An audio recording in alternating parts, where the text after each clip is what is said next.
The best in-class experience I've had at UMBC would have to be in my senior capstone class.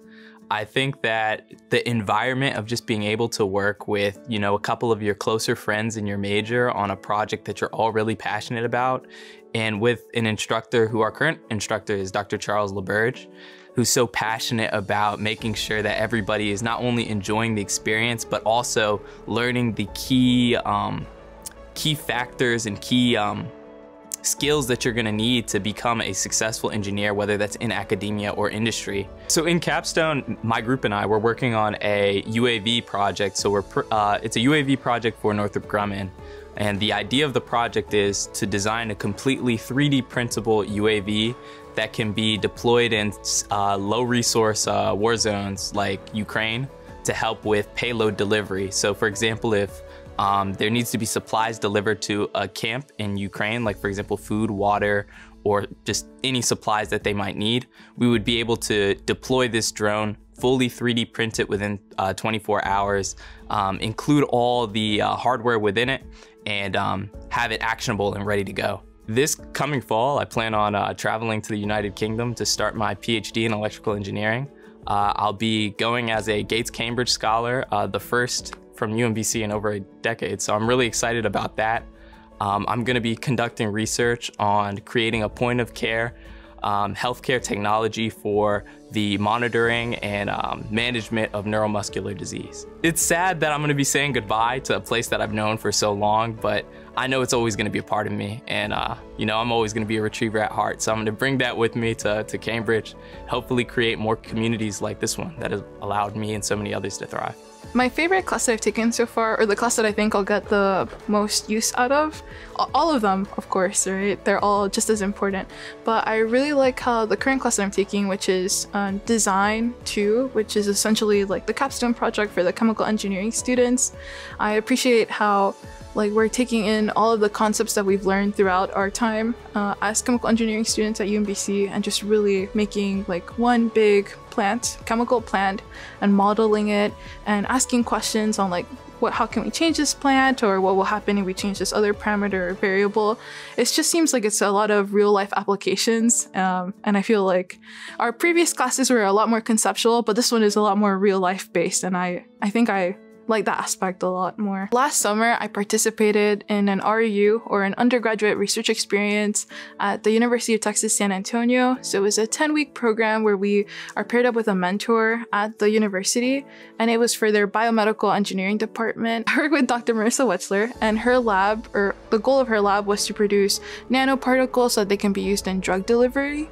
And so I had 2 or 3 weeks of training in a biolab, but more specifically cell culture. So that was something that I was never exposed to, and I really appreciated that I had that experience, because then I was able to use that knowledge for my current capstone project. I've been a part of the ICHE organization, but really part of the ICHE organization that I've mostly focused on, or was mostly participating in, was in the Chemi Sports competition.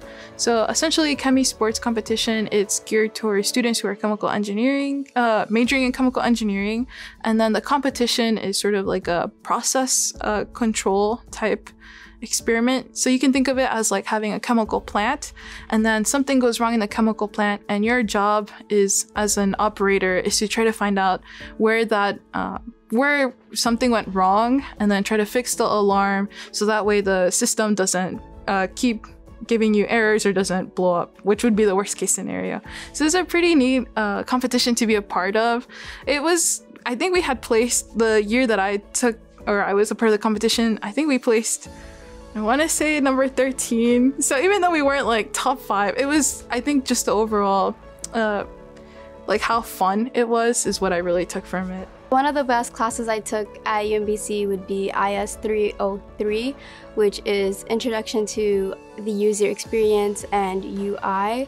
I took that last fall, and it definitely was an interesting class because of the topics that were covered when it came to issues in design, and how design plays such a huge role in our lives, not even just in technology, but just in everyday things near us. I always notice things, whether I'm on campus or somewhere else, I'll notice faults in design now because of things that were taught in that class, so it's one of the classes I enjoyed the most.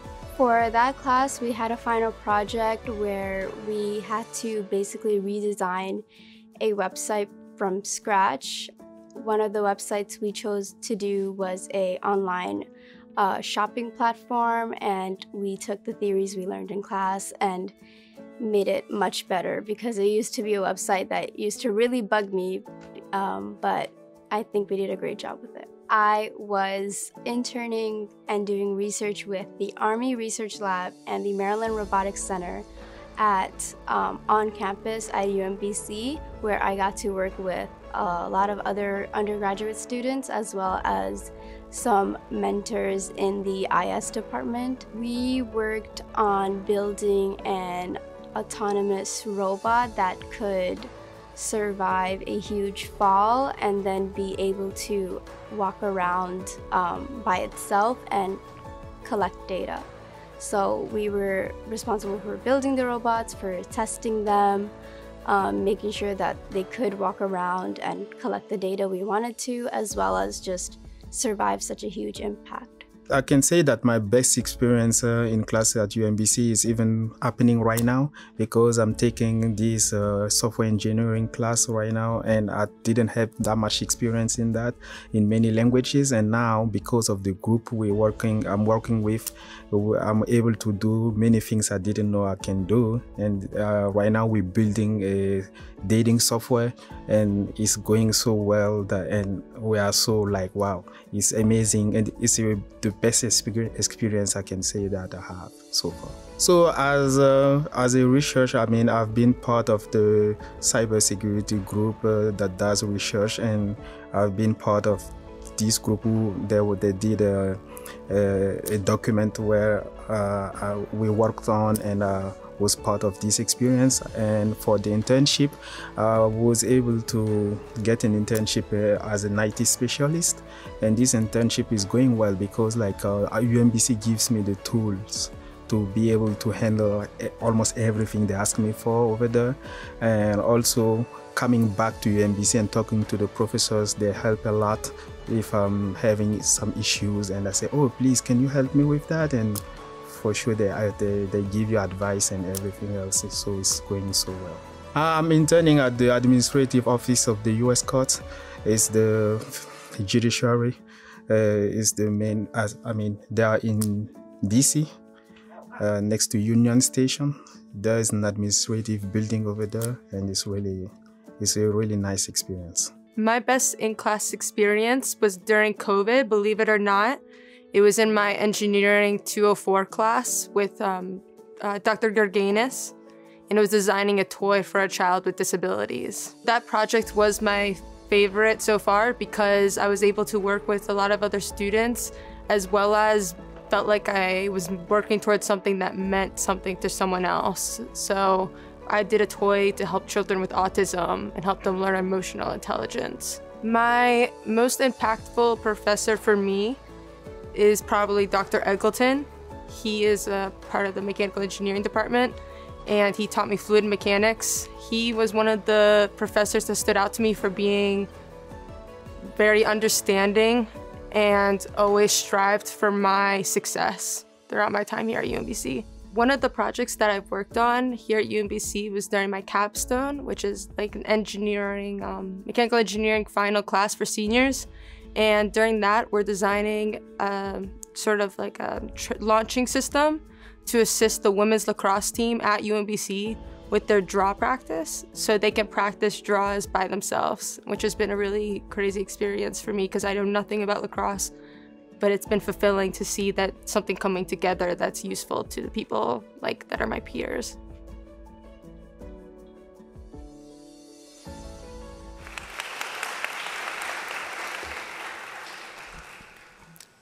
Good afternoon. Yeah, we have to socialize you into UMBC tradition, so the next time I say good afternoon, there should be a resounding response back. Good afternoon. Good afternoon. Wonderful. The other tradition that my colleague Emily socialized you in earlier is when she said in a very Bob Barker-esque fashion, come on over. So you need to learn to sit in the front row of the classes as far as possible. and not hide in the back, because it's just better to be in the front row and learn stuff. Actually, how many of you know who Bob Barker was? Maybe I'm using a dated reference here. Anyone know Bob? Man. Drew Carey? Okay. All right. I'm officially an old person. So let me go Google. Mr. Google will help you figure out what it means to say, come on down. So welcome to the College of Engineering and Information Technology. It's a mouthful. We're a big college. We span everything from people who are chemical engineers, mechanical engineers, computer scientists, information systems, and then business technology administration. So there's a span of things that, and that means you can make great friends that are doing very different things while staying within the same college.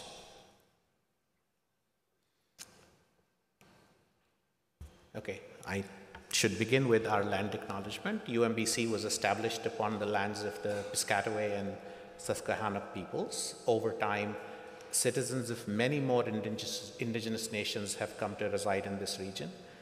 We humbly offer our respect to all past, present, and future indigenous people connected to this place. That's me, just in case you didn't figure that out so far. And we were talking about some of these issues, but before we get into any of those specifics, we should all learn to be grateful. And I'm grateful today, so I need you to join me in acknowledging Emily, who organized this event.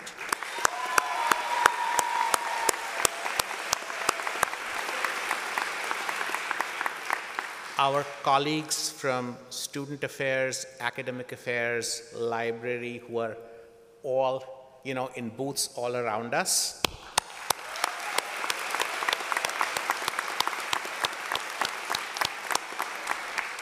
And finally, the folks running the AV, because they could shut me off like this and you wouldn't even know.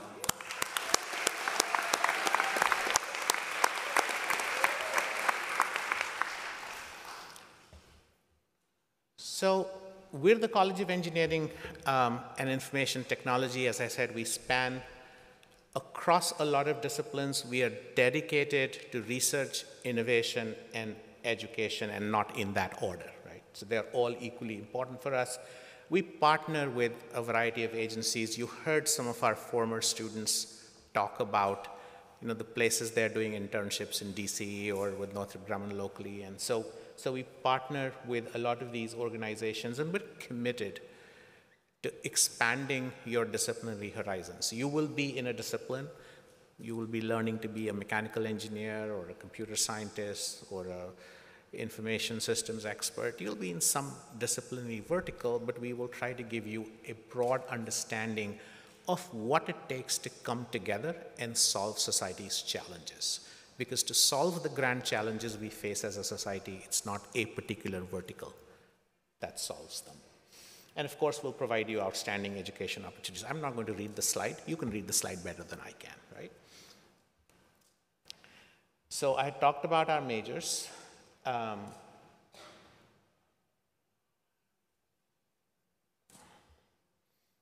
And you can see that like the rest of the country, we are dominated by computer scientists, right? Happens to be my PhD, happens to be the department I'm a faculty member in, but I think you will notice, I don't think we have a chart of what degrees people graduate in, but that's a nicer mix.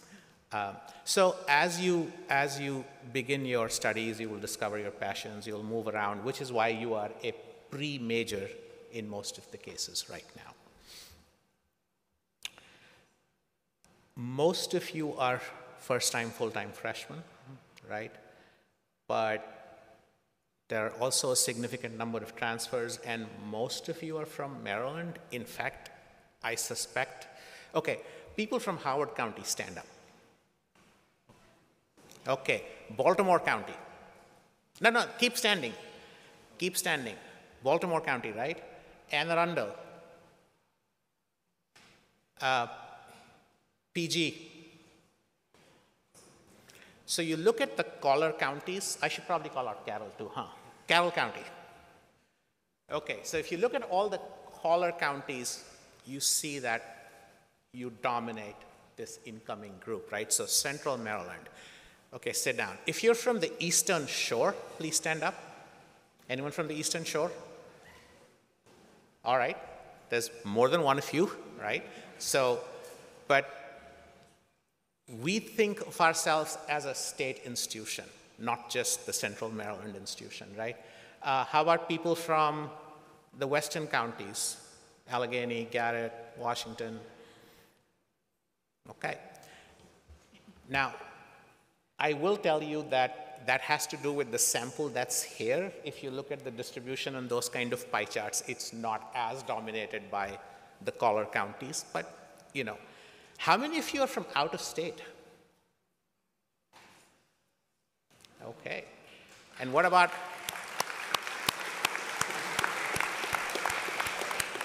hey, how come we're talking about clapping for the out-of-state people and not clapping from people from within Maryland? Right? We should be clapping for everyone. We'll clap in the end. Hang on a second. And how many from out of the country? Okay, now let's clap for everyone.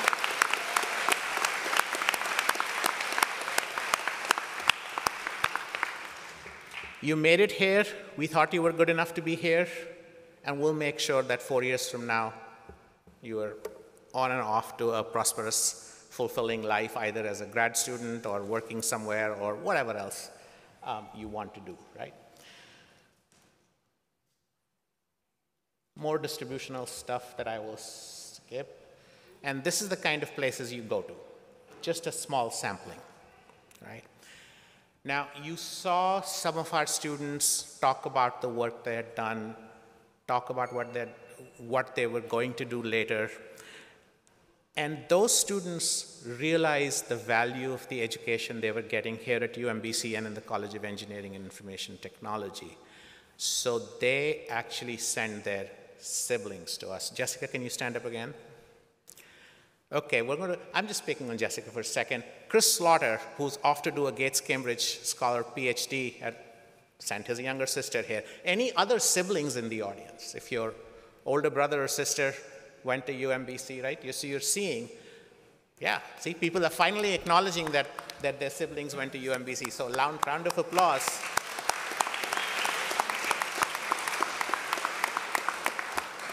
For the multi-generation folks, right? So you know you've come to a good place because people actually tell their younger siblings, hey, you should go to UMBC. And this is where you go to graduate school for those of you who are thinking about graduate school, including to that sister institution we have a few miles south. That's the people who are here to help you, right? And of them, the most important person is Ms. Stephens, who's the Assistant Dean of Student Services, right? She runs the advising office, so you will be outside her little office suite fairly often in your first few years here to get advice about courses and everything else. A very good person to know. Make sure you catch her at the end and shake her hand and get to know her. But all of us in the office are there to help you, as are people in the individual departments that you will be a part of.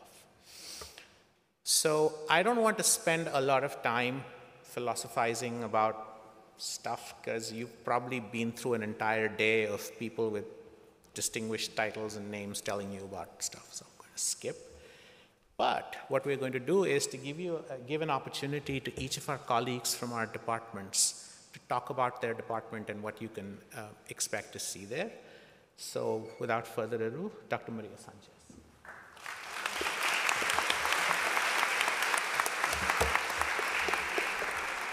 Good afternoon. Thank you. Welcome. I bet you have heard that word a lot, but we wanted to say it every single day. Welcome to UMBC and to COEIT. You are in an incredible path from now on, and hopefully all of you will be very successful at the end of that path. Today, I wanted to talk to you about some opportunities for you to get involved in the College of Engineering and Information Technology. These opportunities that I'm going to mention are open to everybody in the college, so please pay attention to what I'm going to say, because studies show that those students that participate in co-curricular or extracurricular activities they increase the chances of graduating from that institution. So I would like to encourage you to join some of the groups that I'm going to mention today, at least one. But even more, I would like to encourage you to try something new. Get out of your comfort zone and try to join a group or an activity that you have not tried before. So I'm going to be highlighting 3 of them and mention some others, but please enjoy and try to join any of these activities or groups. The first one that I want to mention is the AICHE chapter from UMBC. Does anybody know what AICHE stands for? No, I'm pretty sure people here know. It stands for the American Institution of Chemical Engineers. So this group of people actually try to learn everything that is there to learn about chemical engineering. And in the last couple of years, they have participated in a Jeopardy-style competition. 2 years ago, they not only won the regionals and the states competition, they went to the national, ended up in 2nd place. And they came back super brave and super excited about their winning, and in a very important meeting, they announced that they were going to win again, or they're going to win the year after. And they did. Last year, they won the national competition, so they are currently the champions in the entire country in that Jeopardy competition. So it's a huge event. So yes.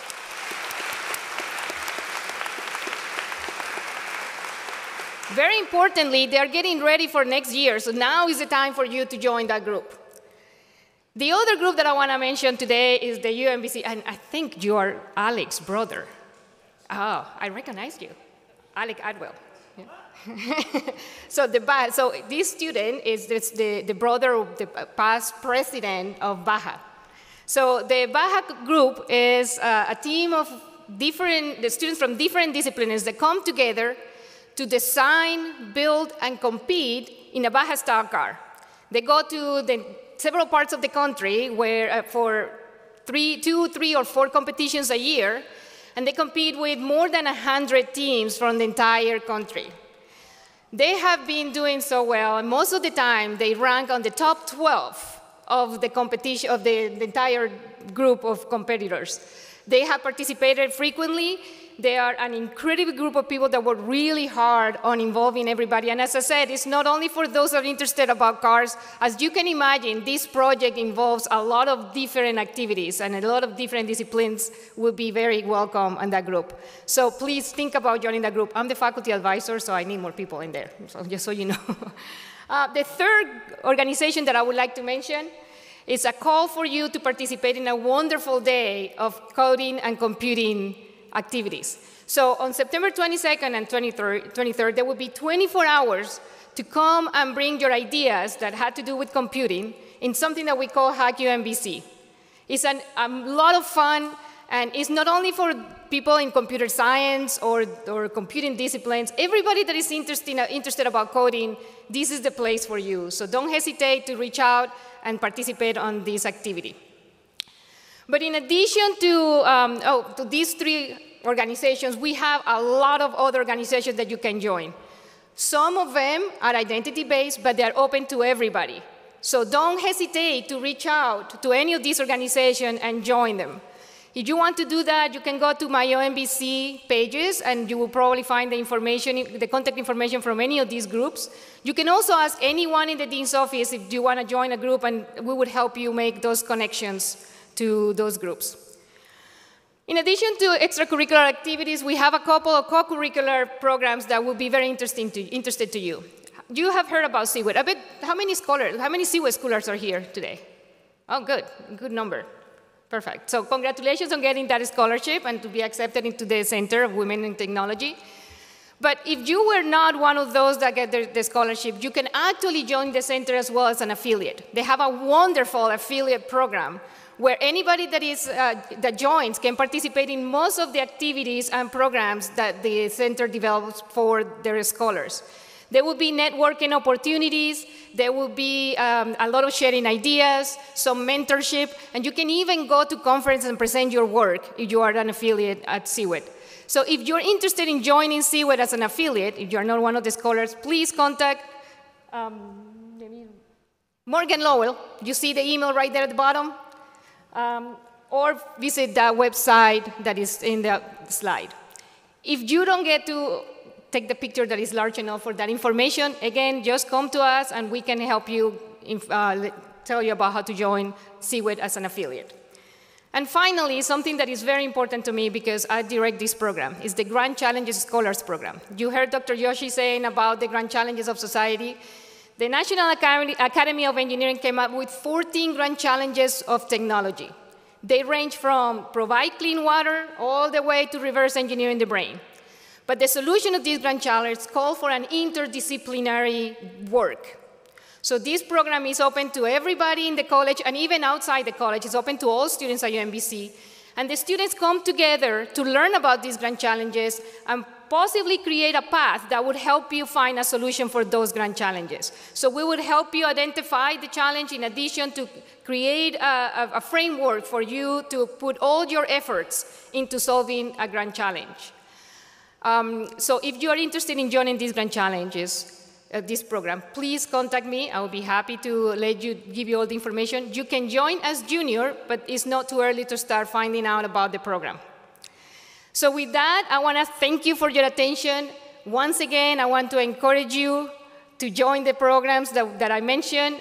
And please enjoy the rest of your day. And once again, welcome and good luck with everything in the first semester. And now I would like to invite to the podium Dr. Roy from Mechanical Engineering.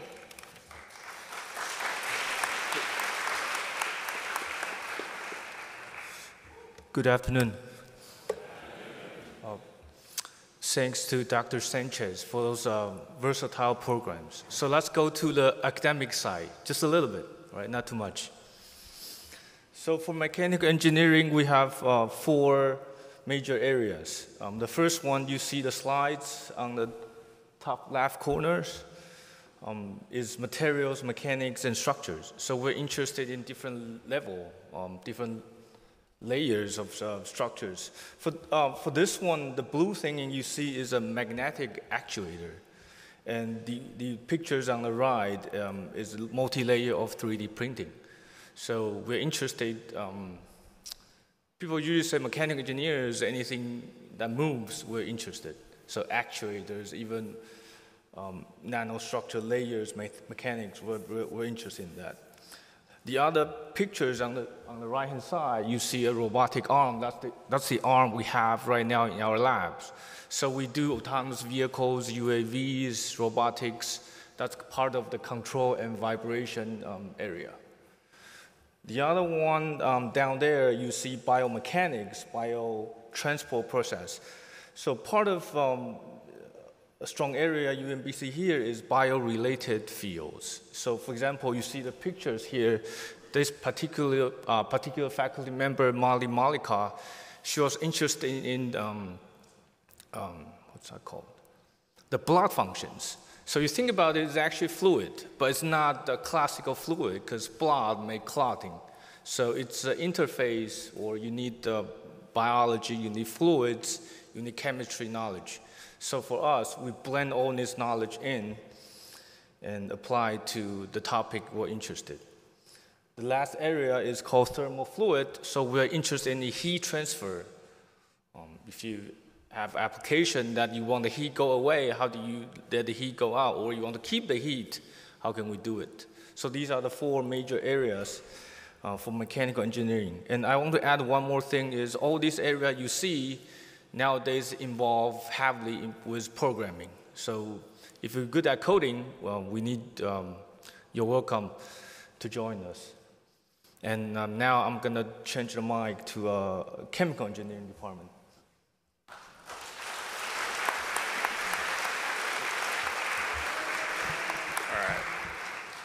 Can everyone hear me? I want to make sure I'm like close enough to this microphone. Okay, cool. I have to say at this point, good afternoon. Good afternoon. Cool. So I'm a senior in the chemical engineering department here at UMBC. I'm not a faculty. They're all talking to ABET folks today, getting us accredited and all that fun stuff.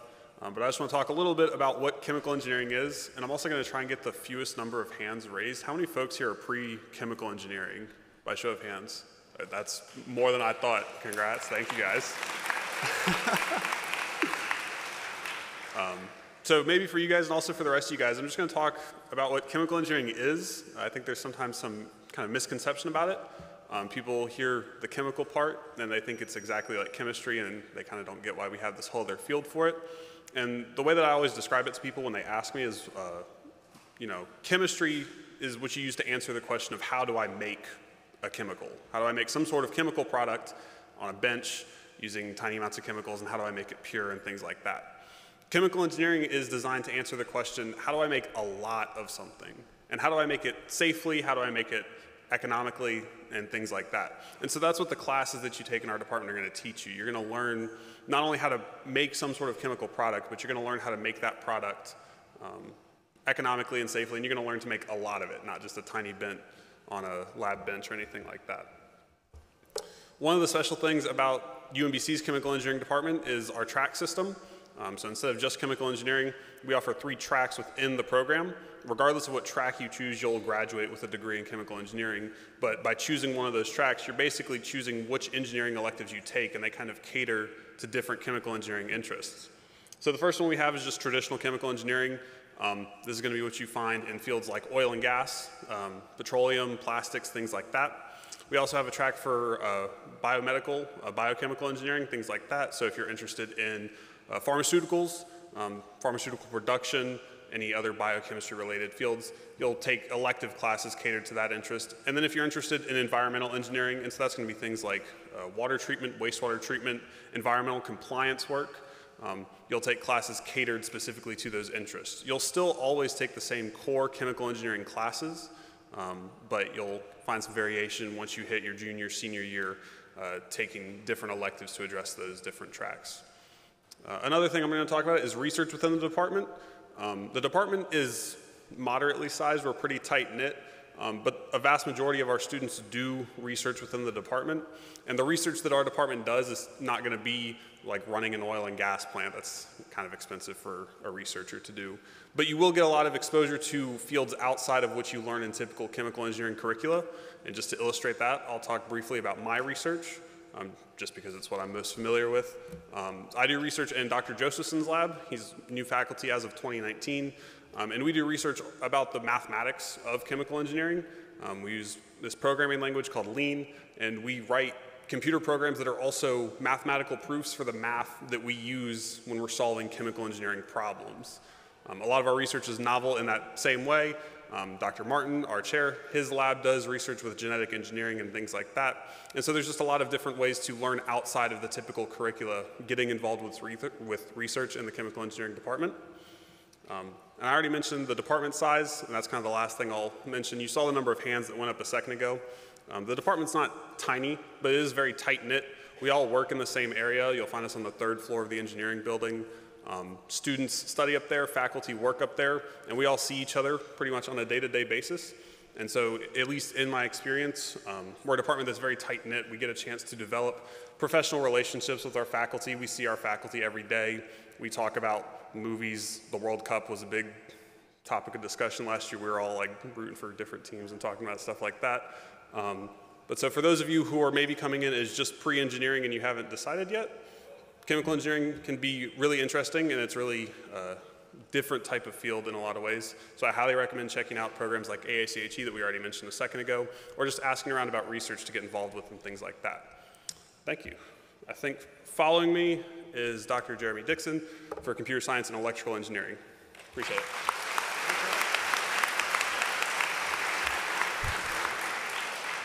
Welcome, everyone. It's great to see you. My name is Jeremy Dixon, and I'm the undergraduate program director for computer science. I'm going to be talking to you today a little bit about computer science and about computer engineering. That's the department. It's the Department of Computer Science and Electrical Engineering. And we have 2 academic programs. It's my pleasure to welcome you to UMBC and tell you about the faculty, academic programs, and career opportunities for our CMSE and our computer engineering students.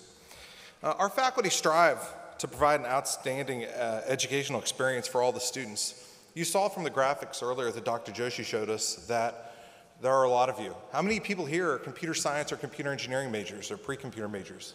Yeah, that's a lot of hands, y'all. Welcome. Are you excited to sit down and code and have some fun? How many of you love to sit in the basement and play video games? Don't lie. I'm with you. I'm with you. So I wanted to tell you, we have 3 tracks in computer engineering and 4 tracks in computer science. And that's something that allows you to specialize if you're interested in a specific aspect of the fields that you happen to be studying. As you know, the interest in computing has grown in proportion with its importance, and we're teaching and mentoring more students than ever before. Despite this growth, we're committed to an educational experience that includes access to faculty, research experience, and exceptional educational experience. Faculty and students conduct research in the areas of software engineering, data science, security, artificial intelligence, machine learning, and a variety of other specialties. The work is nationally and internationally recognized. Our faculty are frequently participating in conferences by presenting papers and serving on program committees or organizing committees. And this involves undergraduate students as well. We want to be able to provide that opportunity for everyone because it's an important part of our growth and development. As such, tomorrow, CSEE will be holding a research lightning talks and lab open house tomorrow, August 29th in ITE 104. So the ITE building is where the Computer Science and Electrical Engineering Department is housed. And in ITE 104 from 8 until 4:30 p.m. tomorrow, there'll be an open house so you can come see the labs and talk to the faculty who run those labs. Students also have the opportunity to apply for REUs. Those are research experiences for undergraduates. That allows you to actually go to a different school, or you could stay at UMBC, and allows you to live there on campus at another location and do research with people. And that, you know, if you're interested in research or in academics, it's a great way to get that experience. Students, computer science students are also being encouraged, and computer engineering students are being encouraged to do internships. The easiest way to get a job when you graduate is to have an internship that you crush, and that employer may offer you an opportunity, right? And that's what we want for you. If your goal is to go into industry, we want to help you get there. Internships at UMBC are managed through the Career Center, and so keep an eye out for the internship open house that we have, and keep that in mind. Whether it's Department of Defense, insurance, biotechnology, pharmaceutical, computer science is great because it supports all other industries, right? Whether you want to work in healthcare, you want to work in banking, all are opportunities for you. In summer 2024, we're also going to be offering a study abroad opportunity in the United Kingdom. So as incoming freshmen, you'll have the opportunity to apply for the program. You could take a course in the UK with me, pretty fun. We'll do side trips to London, we're going to take tours, we're going to make it a culturally enriching experience on top of the academic experience that we'll have. Finally, it's important to remember to take care of yourself. Listen, learning, studying, and earning good grades are important, but nothing is more important than taking care of yourself and practicing self-care. As the UPD for computer science, I talk to students all the time.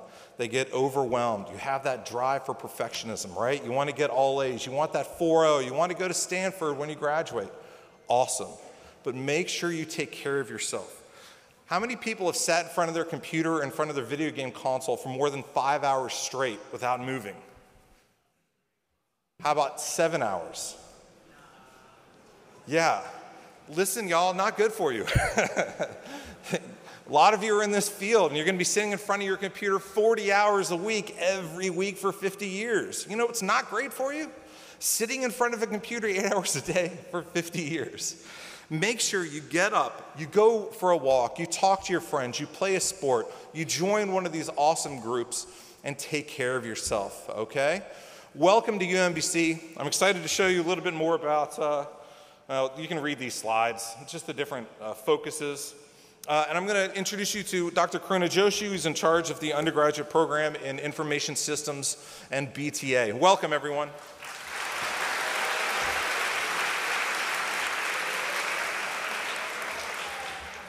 Well, thank you, Jeremy. Good afternoon. All right, I have a quick quiz for you guys, because nobody asked quiz, and I'm going to ask you. How many of you hope to become the CEOs or CIOs in the future? Dream of becoming the chief information? I see a few. I see. How many of you want to make your own business, your own startup? A few more. How many of you want to make money? I always get this feedback. So welcome to the cool department, where we'll teach you how to make, become the next CEO or to make your own startup and to make money. So what is information systems, you ask me? And this is the bridge degree, where we help you to learn geek and talk coding and be able to program, but at the same time understand how to manage a system, a process, a product that you have built, how to market it, how to sell it, how to get investors vested in you, like, yeah, we want that, right? So this is a fantastic degree that bridges your technical desire as well as your desire to rule the world, hopefully. We also have this as a minor. So all the folks who declared CS major and are regretting it now, don't worry. We'll give you a minor degree in information systems as well that you can apply for, as well as the mechanical engineer and the chemical engineers. The other degree we offer is the business technology administration degree. And this is what I call the boss degree. We teach you how to be the boss, right? How to manage the programmers who are going to make money for you in your company. We teach you how to build a business plan, for example, and how do you market and sell it. How do you use technology for business analytics? You have big data challenges coming in. How do you analyze huge amount of data sets using some of the machine learning and artificial intelligence technologies? So this is a degree that is very useful if you're not too deep into coding. You're like, I don't want to code all my life, but I want to use data to find and solve social challenges that have been raised here. This is the degree. In addition, we also offer a minor in management. So the minor in management is open to everyone in the university. It doesn't matter what your major is. It teaches about 5 to 6 courses in managing people, managing customers, your market, in managing your human resources, and just managing your technology. So that's a minor in management. We also have a minor in entrepreneurship. So if you have a cool idea, you build a great robot or a great code program and want to know how to sell it out, build a company out of it, entrepreneurship minor is best for you. We also have, as I told you, minor in information systems. But in addition, what we do have is the accelerated programs. So what do these accelerated programs do is you get your bachelor's degree in 4 years. And if you qualify for the accelerated program, you get your master's degree in 1 more year. So in 5 years, you walk out with a master's degree. Isn't that fantastic? Because you can do an information systems undergraduate and then get your master's in software engineering, health IT, data science, information, cybersecurity, as well as human-computer interface, right? So we have lots of tracks. Go find out more details about this accelerated programs and plan for it today. Because, once you start planning it, your 4 years will just fly by. Yeah. So what do our majors go in? Everywhere, right? So we are everywhere. They become programmers, database managers, CIOs, as I told you, the C tracks, the UX designer, which is the user interface designing. We also have webmasters, data scientists, lots of them graduating with information systems and BTA degrees. They're analyzing huge amount of data sets for their organizations and doing fantastic work with AI, ML, AI machine learning technologies. So I'll hand it over to Emily, but consider those minors. Welcome.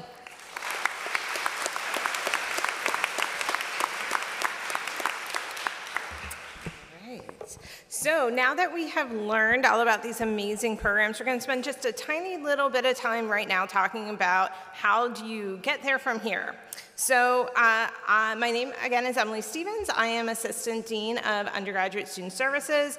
And as I've probably said to a lot of you in the Enrollment 301-101 meetings, my job is really 100% to help you get from here to your goal. Which is walking across the stage in whatever major you fit best in a few years, and to have the best experiences possible you can have between now and then. So, as I said, we are here to help. If you need help, you can come find us. So we do have a divided advising system here. We're engineering and computer science pre-majors, so everyone here starts off at pre-majors. You can come find us on the second floor of the ITE building, 202 through 207. You should have already gotten a lot of emails and messages and group messages from me about all of our walk-in advising. Appointments, how to make those. We also have our advisors back there in the corner, so if you have questions, feel free to stop by and talk to them real quick, but we are here. If you're an IS and BTA major, you get advised by faculty from day one. So we have a core group of advising faculty in the Information Systems Department who are here to provide the same sort of services and help you get through the next few years.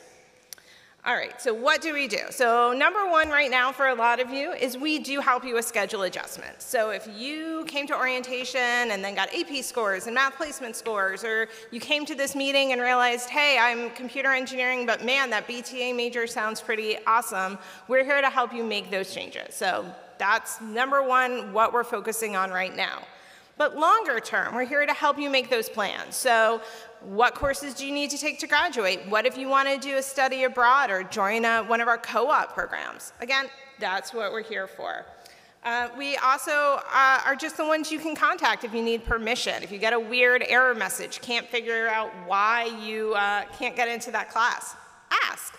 And then you will have to see one of us. Every single student at UMBC needs to get advising clearance every semester to register for the next semester. So in October, you'll start getting these messages saying, hey, it's already time to start thinking about your January schedule. Make an appointment, come and see one of us. We'll talk about how classes are going, we'll talk about whether you feel like you're in the right fit, and then we'll make that plan for the next semester.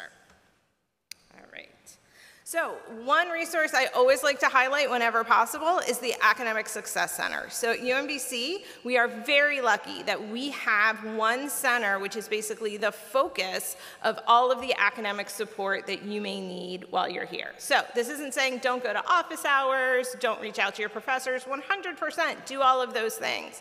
But if you find you're struggling in a class, and struggling might mean that you're getting a B when what you really want is that A, we have a support system here for you. So the Academic Success Center offers a huge range of options for students. Traditional tutoring, walk-in tutoring for math science. We have a computer science help center for all of your computer science IT classes. We also have something called SI Pass, which is when a student who took the class you're in right now comes back and takes the class again with you and then offers tutoring outside of it. So they know exactly what you're covering that week. They know exactly what to expect from that professor. We have the Writing Center for all of the writing classes. And then we have something called Academic Advocacy, which is when if you're feeling a little overwhelmed by everything that's going on, we have people that can help case manage your specific situation and help you make that outreach to other departments here on campus to solve whatever problems you need. We are all here to help you. All right. We also do have the Office of Student Disability Services, so any student that received accommodations when you were in high school, even if you didn't use them, here's my piece of advice. Go talk to our Office of Disability Services. Go reach out to them, see what accommodations you might be eligible for here at UMBC. Find out the process, because it's not the same. When you were in high school, all of these accommodations and your teachers reaching out, that was all legally required. In college, it's on you. It's a big difference, but our ODS office is here to support you with that. And again, my advice is, even if you decide not to choose the accommodations, it's so much better to have them and not need them than need them and not have them.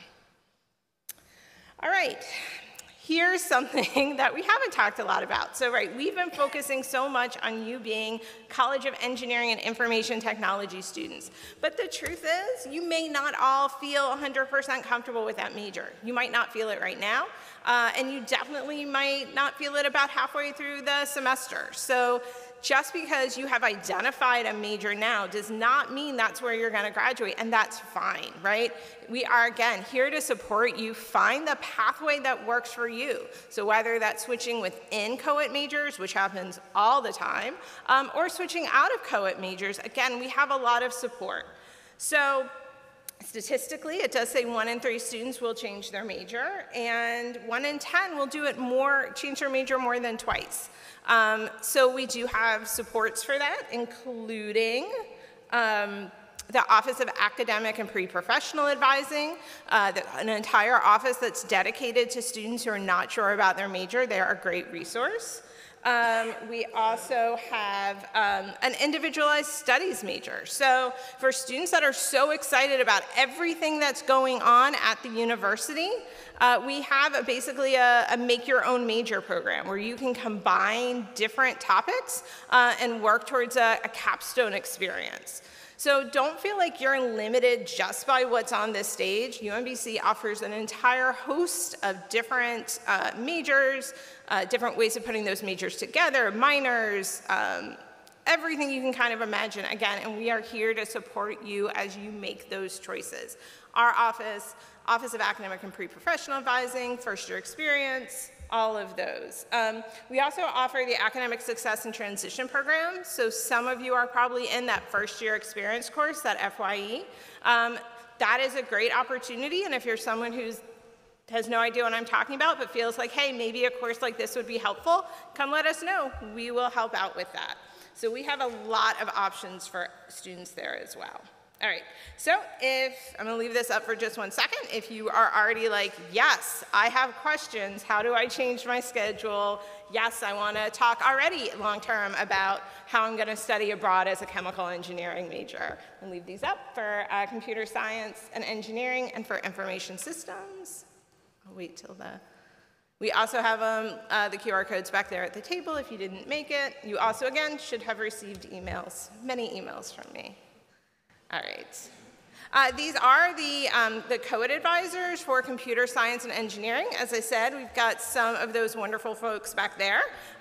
Even if you don't realize it, we have looked at every single one of your schedules. We've looked at all of your information. We did provide pre-advising support before you even walked in the door. So we are here to help you. And if you're information systems, these are the faculty advisors that will be assisting you. They do assign specific advisors, so you can look online right now. If you're computer science and engineering, you'll see COEIT advisors. You can see any of us, but for IS and BTA, you'll have a specific faculty advisor there. All right. Okay, there are some welcome receptions. If you are available, we definitely encourage you to take this opportunity to meet with the faculty, other students, support staff for each of your departments. All right, I'm going to leave that open. All right, I'm going to now turn it back over to Dr. Joshi to give you some final words, but it was so nice, and I look forward to continue to work with all of you.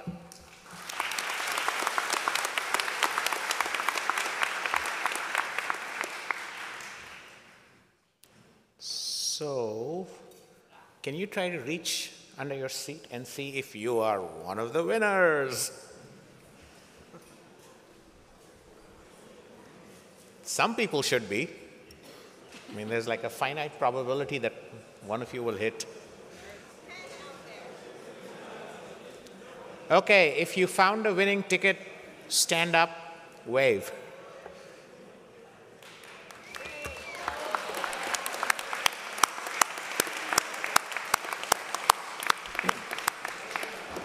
So, unlike the normal game shows, I don't actually know what you won, but you'll find out by talking to the academic advisors who you should be in a good habit of talking to anyway.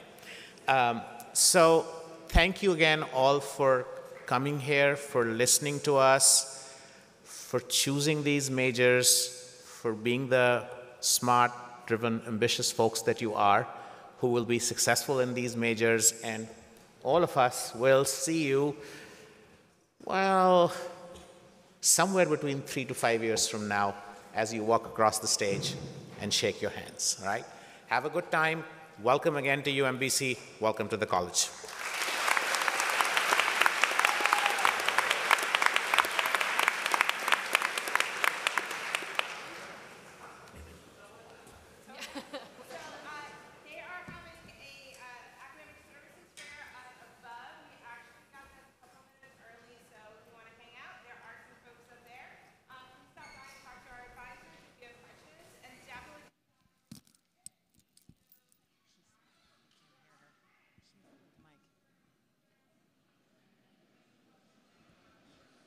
Yep, if you didn't hear that, make sure you go up to the Academic Resource Fair. As she shared, they're ready for you. They got lots of candy and snacks and goodies. Spin some wheels, get some merch, a Hershey's Kiss, something like that.